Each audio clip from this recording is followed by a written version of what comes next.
Welcome back to our channel Manakkar Asiriyar. இன்றைக்கி இந்த வீடியோவில் 10ஆம் வகுப்பு காலாண்டு பொதுத் தேர்வு செப்டம்பர் 2026 தமிழுக்கான ஒரு ஒரிஜினல் கொஷின் பேப்பர் தான் பார்க்க போகிறோம். மார்க் வந்து 100 மார்க்கு.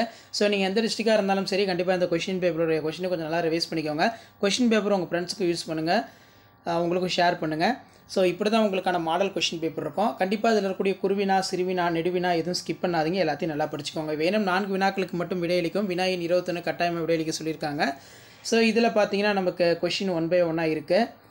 அதே மாதிரி கீழே பார்த்தீங்கன்னா நமக்கு கலைச்சொற்கள் கேட்டிருக்காங்க.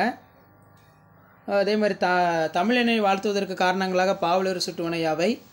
வள்ளுவம் சிறந்த அமைச்சருக்குரிய இலக்கணம் நமக்கு பொருந்துவதை குரல் வழி விளக்குக. அதே மாதிரி கீழே வேலோடு நின்றான் நின்ற போதும் கோலோடு நின்றான் இரவு.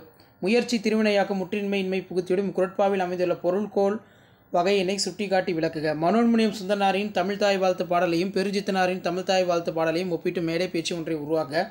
முல்லைப்பாட்டில் உள்ள கார்கால செய்திகளை விரித்து எழுதுக. மாநில அளவில் நடைபெற்ற மரம் இயற்கையின் வரம் என்னும் தலைப்பில் கட்டுரை போட்டியில் வெற்றி பெற்று முதல் பரிசு பெற்ற தோழனை வாழ்த்தி மடல் எழுதுக.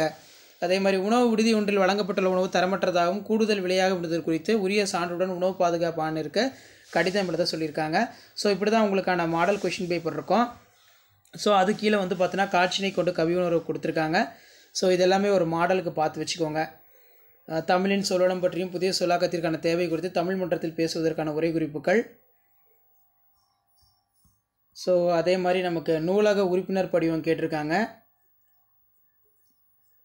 நெக்ஸ்ட்டு வந்து பார்த்திங்கன்னா அடுத்த கொஷின் பேப்பரை பார்க்கலாம். ஸோ கண்டிப்பாக அந்த கொஷின் பேப்பர் யூஸ்ஃபுல்லாக இருந்தால் உங்கள் ஃப்ரெண்ட்ஸ் சர்க்கிளுக்கு ஷேர் பண்ணுங்கள். மாணக்கர் ஆசிரியரோட சேனலை சப்ஸ்கிரைப் பண்ணுங்கள். கீழே இருக்கக்கூடிய பெல் ஐக்கானை ப்ரெஸ் பண்ணி ஆல்னு வைங்க. ஸோ அப்போ தான் நம்ம அப்டேட் பண்ணக்கூடிய கொஷின் பேப்பர்லாம் தொடர்ந்து நோட்டிஃபிகேஷன் வரும். ஷேர் பண்ணிட்டு பாருங்கள், சப்ஸ்கிரைப் பண்ணிட்டு பாருங்கள். மாணக்கர் ஆசிரியர் யூடியூப் சேனல் அடுத்தடுத்த அப்டேட்டு 1 by 1 உங்களுக்கு அப்டேட் ஆகிட்டு இருக்கும். தேங்க்யூ.